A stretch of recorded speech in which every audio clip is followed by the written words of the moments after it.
my mom's chair. We went up and did some work. We've got some footage of some things we've done out there, and she says, well, how much do you want? I'm like, that chair. I want that chair. Okay, it's yours.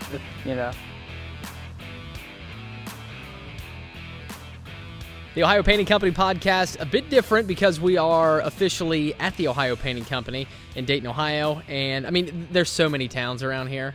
Getting here's one thing. If you don't have a GPS and you're not from around here, you're, kind of SOL, I would say. But where are we exactly? We are in two places. Okay. We're in Miamisburg and Springboro. How does that work? We pay city taxes, but they stamp us with the Miamisburg. We grew so much out of Springboro, and I am from Springboro. So there's an identity that's like you kind of, it's our demographic, it's our hometown, it's like really what we pour ourselves into on a community basis. And now we're paying Springboro taxes, but we're not in Springboro, we're in Miamisburg. Okay. But we're right off the interstate, right in between Cincinnati and the northernmost part of Dayton, which is up toward Piqua, almost before you get up into to Cleveland, Michigan land. So like we're central to Ohio and right. Most of what we see, have because going on. and Kevin, you can speak to this a little bit, but Marietta was Marietta. Oh yeah. There wasn't Vincent, there wasn't Barlow, there wasn't Churchtown, there wasn't Newport or Reno, maybe a little bit of Reno, but if you were from that area, you're from Marietta. Yeah. Now, is that the same around here? Are you guys from Dayton, or are you from Miamisburg, or the dozens of other little towns that are from around here? Right. On a worldly view or a local view, we want to pronounce that we're definitely Dayton or Cincinnati, but we are the Dayton office. Okay, yes. Very cool. And like I said, the facilities that we're in right now, this isn't how it started. And we spoke to that several weeks back on the show about how things started basically in a garage. Maybe even before that, what were you working out of the back of a van? Talk me through the early stuff and when and how things came to be. How many square feet are we sitting in right now? 10,000, 8,000 foot warehouse, 2,000 foot office space. Yeah, we started out of the garages though. Our garages, you couldn't navigate them. Like Kevin talked last time about how they just cleaned out, their garage again that, we started out of. My garage for years is like, I talked about how you got the layers of the Earth's crust, and you can tell like this is like the Jurassic period and everything else. 2010 was back along the wall. 2011 was a little bit more, and had a really big dumpster and basically part with any sentimental attachment I had to that junk. But yeah, we grew out of that and outgrew our garages, and really did it for a long time, running equipment from our garages to the jobs. And was it working though? Well, for what we were. Yeah. I think that we could, you can make anything work, but I think that you need to have a vision of where you're going, and, sometimes that growth requires stepping out. Most of the times it requires stepping out on faith, and this was humongous for us, moving into this facility. But back in the day, could we run that? Run this out of that, we would have just come up with a different plan. If we just said there's not going to be a budget for a building, what are we going to do? We would have probably ended up in some type of a U-Haul type thing, building a storage unit, and just continued to grow, because that's pretty cheap rent right there. Right. You just throw your crap in there and have the guys come by, and you're standing outside freezing your nads off or whatever, in the morning on the cold days. Right. But it works. What I'm wondering more about now is when we started this conversation before the cameras turned on, we were talking about the growth of the company. You're starting to see more money come in, and the way I see it and the way I'm doing things out of my, son's first bedroom, which he sleeps in our bedroom, so we just took his bed out of there, and it's my office now. But why not? But the whole thing with that is that I'm starting to see growth in my business, and I don't want to put it somewhere else. I don't want to put it at rent. Yeah. I don't want to buy more camera equipment. I don't want to hire anybody and pay them a salary. I want to keep that stuff selfishly. So what the question I was asking about, was it working? It's working really, really well for me. But further on down the line, it might change drastically. Yeah. A good rule of thumb that somebody had shared with us at one point was, growth is, it's harder to find growth because you have to be able to project where you're going. If you don't know where you're going, then you don't know what you need. But there's dreams and reality and everything that lies in between. But to utilize what you have to a capacity of 150%. I mean, if you're maxed out and spilling over, that's the time. It's to look at where you're going and know where you're going. You need to have an idea what you will need. But max out 150%, spill over, and have your options in line as you're approaching that position. Which is kind of where we were. I mean, really out of our garages and running everything, we knew we needed a place. So know that we didn't have the budget. I mean, we you have to tell money where to go. It's just not going to magically appear for you to spend here. You've got to carve it out of your budget, make personal sacrifices, and say, okay, this is what we're attributing here, even if it's $300, which is funny enough. Kevin, it just, God gives you what you need on the day, and it's up to you to look through the right lens and see what your options are and make the appropriate choices and steward your blessings. But Yeah. So one time I was looking for a shortcut to the commercial store for Sherwin-Williams, and I thought, even though this road said dead end, right? I thought, yeah, I don't trust anybody. I'm like, they're lying. We're gonna figure this out. So I go down this dead end road to basically a very small community right beside the interstate in West Carrollton, and there was a big building back there. It used to be like a Presto Pizza. Presto Pizza, frozen food, right? And I see this big warehouse, and I see another building beside them, and it looked empty. So I thought, wow, that would be pretty cool, to take a look at that building. Since I'm there, and again, this is just random. When you're looking, and sometimes even when you're not looking, you just don't know, but you carry on. And so I ended up finding the guy that day, finding the guy that had the big building, the Presto building, right? And I was asking him about the building next door, and he asked me, well, how many square feet do you need? Well, he's got all these freezers in there, right? Yeah. And I'm talking, not ones that you want to tape up so your kids don't get in and it falls over and and you lose your kid. Right. Like big walk-in, Yeah. 2,000 square foot and 3,000 square foot. Freezers. Yeah. Good night. Manufacture pizzas, put them in the freezer till they ship out. Yeah. So we kind of alluded on this, the last episode maybe, but that's where the first, business, our setting came from, was inside these freezers, and I wasn't out looking necessarily. But in the back of my mind, I knew that's where we were headed, so I knew I was going to keep that open. And whenever that opportunity came around, it would present itself and we could either pass on it or go forth, And we ended up going forth and we stayed there. This was, God bless this guy because he's an awesome guy. It's a machine shop though. It was the precision pressed metal. So they took basically stainless steel in powder form, like you think of flour, right? He takes that, they superheat it, they compress it, and then they kiln fire it and create these parts for right next to Wright-Patterson Air Force Base. So, plane manufacturing, automotive manufacturing, gas pedals, different things like that. So, anyhow. Yeah, fidgets. He's an inventor too. He made some fidgets. They didn't go very well. He couldn't precisely, no. But if you remain a pizza, flour gets all over the kitchen. Same thing in this. I mean, this stuff just floats in the air. So, we had great spaces. We were grateful. We operated out there for how many years? I don't know, but I mean, 2-3 years, something like that. We'll throw a picture up of so the old warehouse of this pizza place, and I don't know why we're elaborating on this so long, but it had an overseer box way back in like the old managers upstairs? Exactly, Eye in the sky, exactly what it Yeah. was, right? And you go up there and you look, and I mean, I have other words for it, but it was a dark room. I mean, it was like, paneling, like whoever was up there, God bless them too. But anyway. It was a 70s room. It was like yellow fluorescent lights, yellowish kind of green, kind of flickering, all wood paneling. Yeah. The little catwalk to get to it, you know. Yeah, my curiosity got the best of me one day on the way to the bathroom. There's a door that led nowhere. I'm like, where's this go? And it took me up there. Yeah. And so I needed a space because at the time, I mean, my kids were 5 and 2.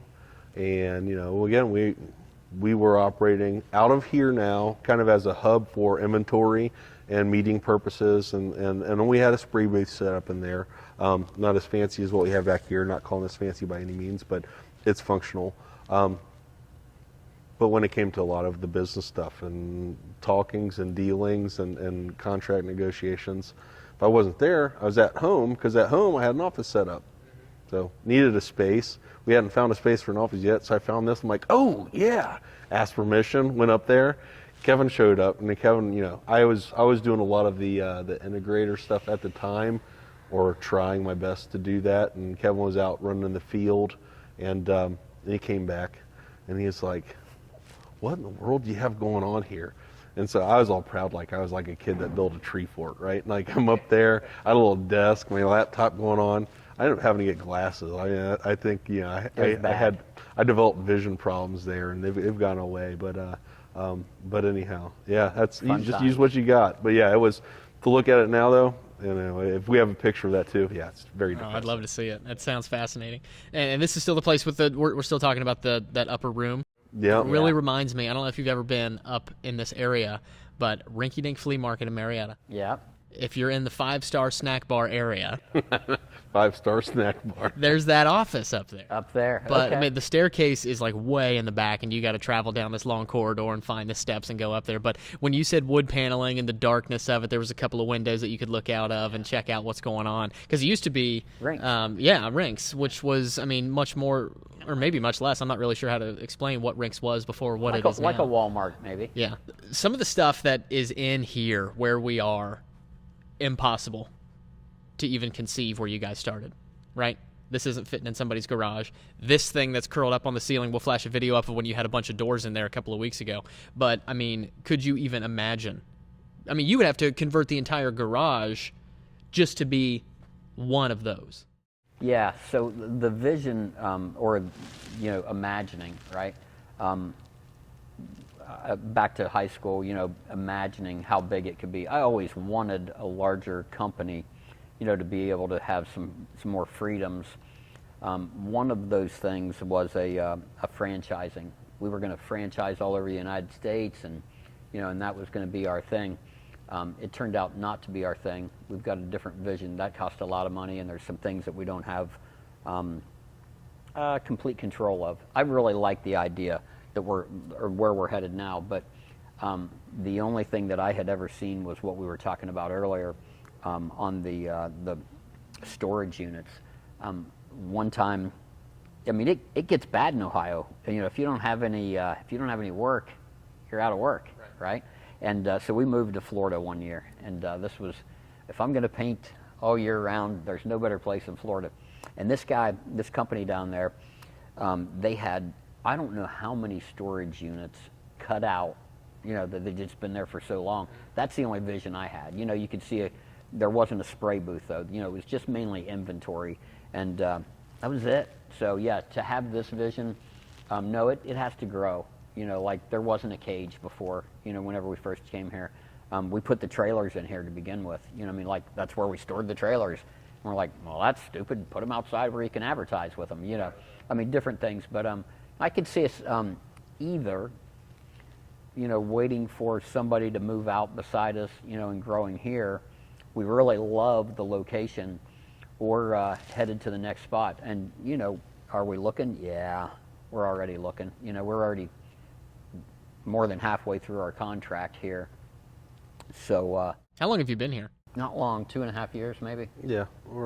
Because I mean, even when I started doing what I do, the cage wasn't here. There was one of these. It was this white one back here. That was it. There was a 45-foot table in here. I don't know where that thing went. Where'd you get rid of that? Big conference table. We chopped that bad boy up. Yeah, that was like the Last Supper table. I mean, Did we give it away, or did we? We did, yeah. We gave it to a nonprofit children's organization. It came apart, didn't it? Yeah, Oh, okay, jiu-jitsu. good They put in a big jiu-jitsu kind of mission, And so they use it for community events and stuff too, because they cater to the families. They provide Nice. jiu-jitsu Yeah. lessons, cost-free for children. That was cool. Yeah. But you can't really, you can dream, and it's tough to tie dreams down. So you have to build structure and a plan to achieve them. And even the big fat hairy goals, are grounded in pretty humble roots. But like the cage, a lot of these, it's end justifies a means. You don't know you have a problem until you meet and you discuss, and you got a problem. Now, how do you solve it? Well, you boil it down to the root of what the problem is. So, we put the cage in. The guys are kind of surprised, like, what are you locking us out of this area? It's like, no, it's really so we know where things are and form a bottleneck where you need to, just so you can have control on things that just happen to find legs and walk out the door. Like, everybody. So yes, it is to keep you out of here. Yeah, well, selectively, In a way, but it's really to manage and to steward resources. I mean, that's really it. I mean, we look for resourceful people. All of the guys that work for us are very creative in how they approach problem solving, which means that they come with these things like, MacGyverisms. It's like, oh, I can use this here, I can use this there. Well, we also know that we have it, we just don't know where it is. So you form a place where you can keep it structured, and then, that is the cage in essence. But it's not my idea. That was Kevin's idea. But well, it was you great. still have to watch them. You still have to. So just this morning, I don't mean to cut you off. Just this morning, I look over and one of the guys has got a 50-pack of whiz covers. Oh, and he's right? got a great heart. This super nice guy. I mean, you can't tell him no. What's a whiz cover first off? It's just a little roller, right? Like a 4-inch but roller, we get a 50-pack of them, right, because it's less expensive, and they love those 50 packs. Well, if you buy them in the store, it's $100-some for those 50. But then, but we get them on bulk, so they actually thought for a while that all the stuff was free, that Sherwin gave us all this stuff for free. But anyway, so he's walking out with this 50-pack, and I'm like, nah. I didn't grab it. I stuck my hand out and I took it from him. I pulled 3 of them out and I handed them to him. And he's like, why are they so in love with them? What's the deal? Like, why do you like them it's so about much? being prepared. Yeah. They use you them. can throw them away. I mean, they're so cheap they think you just throw them away. My thing is when it was just Devon and I or Nick and I, we'd clean them out and clean them out and clean them out and clean them out until they were use them till the bone showed. Yeah. Yeah, and they just throw them away. They don't care. So it's. But it's just anyway. So that's again, we'll get into the. This is a cultural orientation thing. Yeah. Well, so we'll get into the inventory part. As we continue to grow, and we're already working on this with a CRM right now that handles a lot of inventory, stuff. It's got a good mentality for that. So we'll be able to put some things together that will help us in the long run. But yeah, as of now, we still are keeping stuff away from them, is what I'll say. With what you have back here, is there a check-in, check-out system? Like, There okay, is. that's cool. I figured there would be because, you got pressure washer A, paint sprayer B, and then, Right. so on and so forth. That stuff has to be kept track of. So. Yeah, Corey's pretty good at that. He's the one that came up with that. He's like, well, we need this. Right. Whatever. I'm like, well, that sounds a little bit much, but you know what? It works. Yeah. Now he's like, QR codes. That's what we need now. We need codes that we can. I'm like, well, you know what? I guess we do, so we can stock things properly. But anyway. Yeah, but ultimately, it's systems. Create the system. Yeah. And whatever's going to fit. I mean, we already have plans for another smaller caged off area, but this isn't going to be to keep people out. It's for them to allocate their own equipment here, so they don't have to load their vans down from the floorboard to the Right. ceiling all the time. They can unload their pressure washer and stuff and keep their own inventory in there. And so A little place for their microwave. that's not going to be, not every company is going to need that, but for us, it's just it's another means of a system. Like, we'll allocate this to this area, and then we have backup here, and then you just kind of build it up. Also, I mean, like, you talk about the space. It's like we've got that for inventory and equipment. We have spray booths now, ventilation, filter system. We got a little kitchenette set up, which isn't fully functional, but like, come Christmas time, this is a great place. I call it the painter's garland, but like that spray curtain that we have up there literally looks like rustic garland kind of Hey. hanging. But we had our Christmas party in here. We have a great Yeah. time in here too. Cornhole, and the kids play games and stuff, and it's a nice space for that as well. Be good for shuffleboard in here on the floor. It would be. To get Fill in your the stuff cracks, yeah. painted down. I got to say, you guys have something at least new in here every time I come in. First, it was the big long table. And then there was an enormous bathtub that was sitting over here. I don't know where that went. Still but have it. this, It's just in oh, okay, another that's just corner hiding of away. it, yeah. And now this chair right here. Grandma's chair. This is the new one. That's my mom's chair. We went up and did some work. We've got some footage of some things we'd done out there, and she says, well, how much do you want? And I'm like, I mean, I that chair. really want that chair. Okay, it's yours. That's awesome. Anyway. And with that house, we'll show you some footage there. She went kind of black trim along the windows. Did you do the whole house, or was it just the windows? Yeah, we just did the windows. Yeah, it's a vinyl. She put new vinyl on it quite a while back and ended up putting new windows on it. So we did the trim because it's an older historical home with the larger planks, on the casings. But would you call those casings on the outside? Yeah, window trims, casings, yeah. But so we painted those black. So we've got a white window, black casing, and black gutter and overhangs.